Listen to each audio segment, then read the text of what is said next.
आप एक बिहार का राजनीतिक इतिहास देखें तो आप एक नया मूवमेंट है।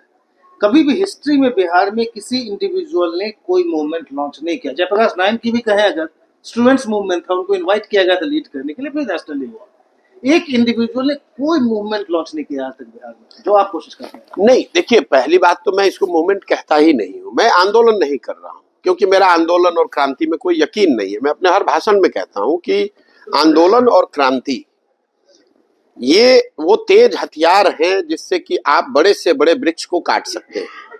आंदोलनों के जरिए, क्रांति के जरिए आप लोगों को सत्ता से हटा सकते हैं, एक नई व्यवस्था नहीं बना सकते हैं।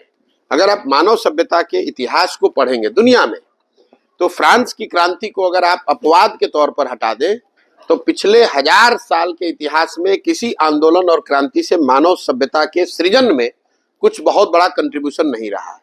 उससे मानव सभ्यता का विकास नहीं हुआ। हाँ, आंदोलनों से लोगों ने सत्ता से लोगों को हटाया है। जेपी का आंदोलन हुआ, उससे आपने इंदिरा जी को हटा दिया, लेकिन उससे नई व्यवस्था देश में नहीं बनी। अन्ना का आंदोलन हुआ, उससे कांग्रेस को हटाया, यूपीए की सरकार हट गई, लेकिन उससे नई व्यवस्था नहीं बनी। सृजन का एक अपना काल है ये, और उसकी एक अपनी गति है। किसी चीज को बनाने की जो प्रक्रिया है वो लंबी है, इट्स अ स्लो बर्न। जो कहते हैं ना, खाना जो है वो लकड़ी की आंच पे बनता है, धीमी आंच पे बनता है। धीमी आंच पे खाना बढ़िया बनता है। तो अगर आपको समाज में कुछ बनाना है तो आपको वो पेशेंस चाहिए। यही गांधीवाद भी है। अगर आप गांधी को बहुत गहराई से उनकी सोच को देखेंगे, गांधी जब लौट कर आए अफ्रीका से, तो उन्होंने ये कभी नहीं कहा कि अंग्रेजों को यहाँ से भगा दो, उनका शासन खत्म कर दो।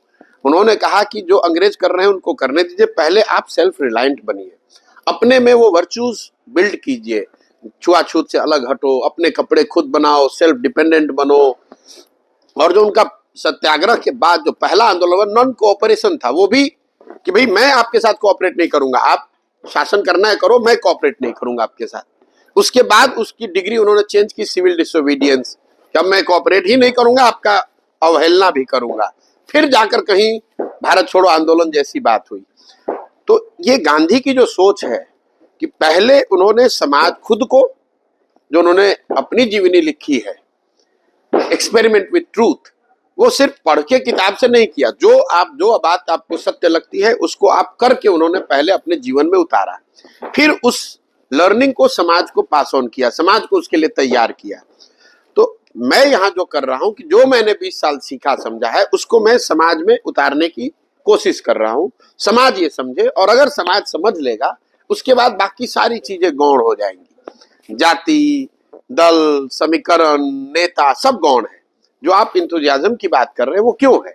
उसमें तो सारे जाति के लोग आ रहे हैं। हमारे पास तो यहाँ कोई दल नहीं है, संगठन नहीं है, हम लोगों को मोबिलाइज नहीं कर रहे हैं। लोग क्यों आ रहे हैं? क्योंकि सही मायनों में उनकी जिंदगी जो है यहाँ पर त्रासद है।